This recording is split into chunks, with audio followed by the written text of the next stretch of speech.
Thank you, Mr. Chairman. Director Gabbard, were there any sources described in the Signal chat? No, Congressman. Were there any methods described in the Signal chat? No. Were there any locations? No. Therefore, due to the fact that there were no sources, no methods, nor locations described in the Signal chat, it does not make the discussion classified. Is that correct? That is up to the Secretary of Defense determination. The Democrats are obviously making the assertions that what was in the Signal chat was classified and claiming that Secretary Hegseth put this war plan out to the world, which he clearly did not. Were there any names in the Signal chat? No. Any targets? No. Any locations? No. Was there a unit name or location of that unit? There was not. Were there any routes described in the Signal chat? No. Wouldn't an operational plan contain that type of information? Every operational plan I've ever seen has contained that information.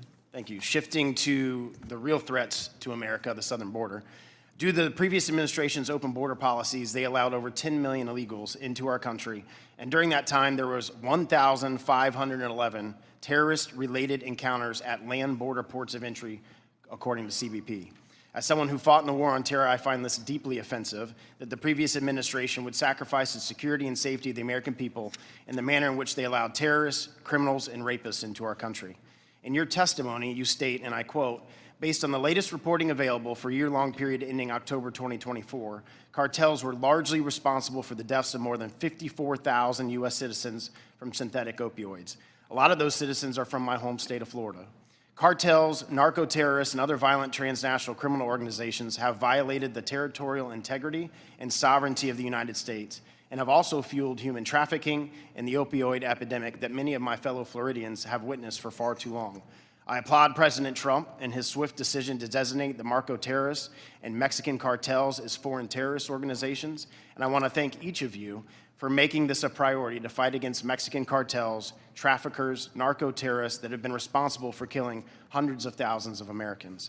For every narco-terrorist and cartel member violating our sovereignty, poisoning the American people with fentanyl and other illicit opioids, know this: your days are numbered, and know that the full force of the U.S. government will soon address your atrocities once and for all.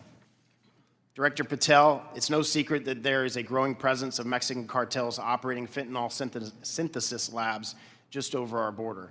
Just last year, the CBP estimates that more than 21,000 pounds of fentanyl was seized at our borders.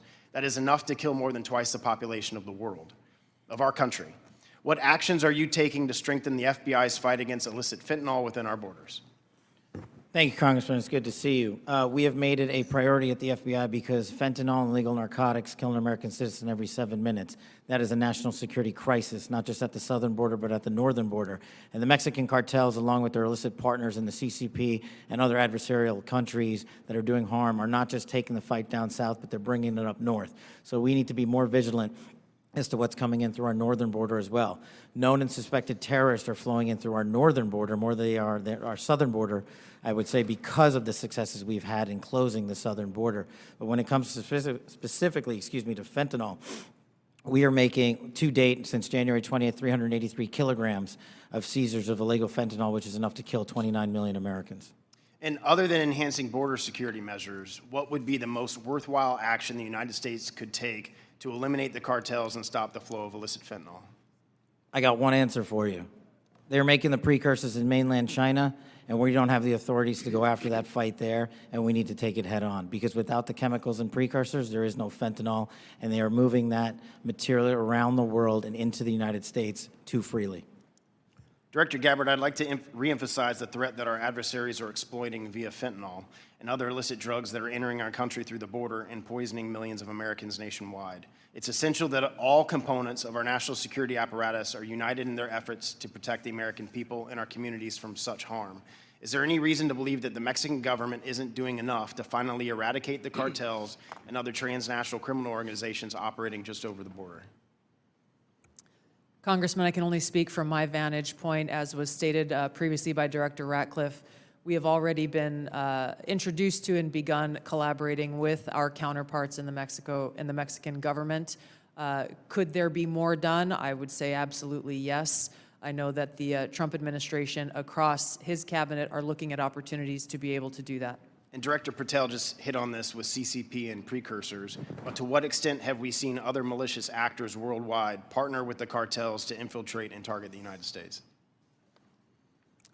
related to the production of fentanyl. Yes, ma'am. India is one of those countries that is providing some of those precursor materials as well as equipment. Thank you for being here today. My time's expired. The gentleman yields. Mr. Quigley.